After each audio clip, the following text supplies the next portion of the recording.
Hey, what's going on? Ryan here with Intersection Records. I wanted to talk about the news that Jason Bonham is no longer in Sammy Hagar's band.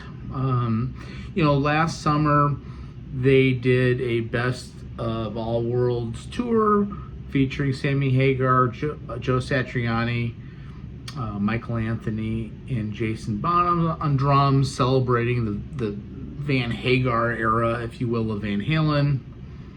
Late in the tour, Jason Bonham had to leave the tour because his mother had a stroke. He had to fly back to England, and Sammy Hagar called his buddy Kenny Aronoff, and Kenny within 24 hours was able to come in, finish off the tour. Sammy says they didn't even really have a rehearsal. He sent him the tunes.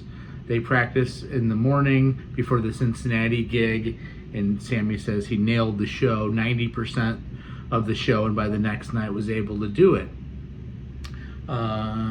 It's now turns out that after a 10-year relationship with Jason Bonham as Sammy's primary drummer for The Circle and other bands that Sammy's had, that Kenny Aronoff's going to take over the drum seat, and that Jason Bonham is out. And Jason says he's a little shocked that he was let go. He's not angry, and he says this.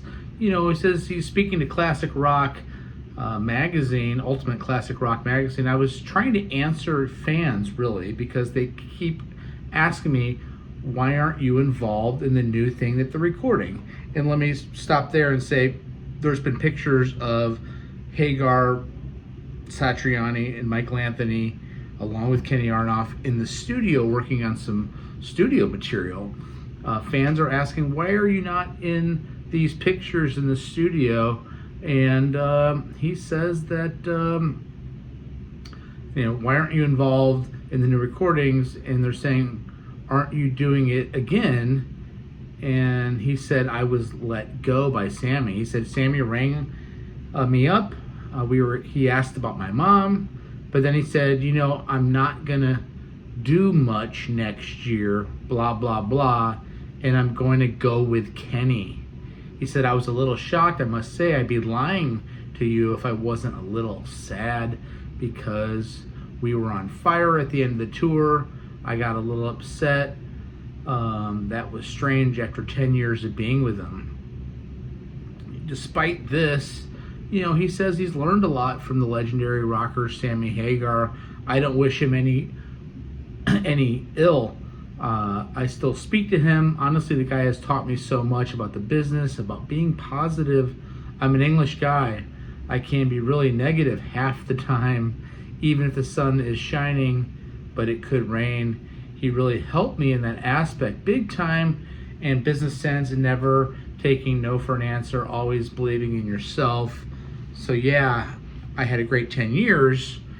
He allowed me to always do what I wanted.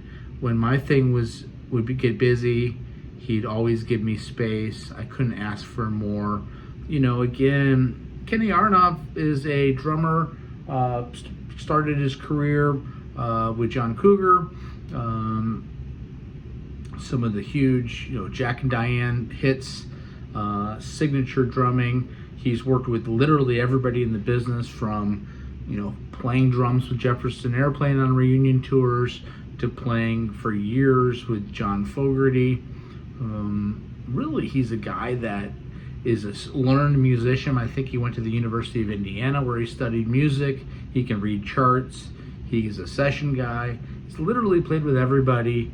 And, as good as Jason Bonham is, there are people in the industry that are better than Jason Bonham, and Kenny Aronoff is one of those guys. And you could only imagine that, Sammy's saying he's not going to do much next year, meaning 2025, but they've already got a tour booked for April and May in Vegas. They're going to the Best of All Worlds residency in Vegas. Kenny Aronoff is a step above really to almost anybody in the world in the drum chair. I saw him in Chickenfoot when he replaced Chad Smith years ago with this same lineup. So this is essentially some of the touring version of Chickenfoot with Anthony, Satriani, Aronoff, and Sammy Hagar. you know, Sammy's getting on in age. He probably felt that energy that Kenny's bringing to the band and realized, hey, maybe this is even a better fit than Jason Bonham replicating the drumming of the great Alex Van Halen. Anyway, I wish both of them luck. But Black Country Communion just put out an album this year, Black Country Communion 5. They're going to do some European dates with Jason Bonham. That's exciting. Hopefully, Black Country Communion returns to the United States for a proper tour at some point. That band featuring Glenn Hughes and Joe Bonamassa and Derek Sheridan. Check out my channel. We do shows every day. Peace out. See ya.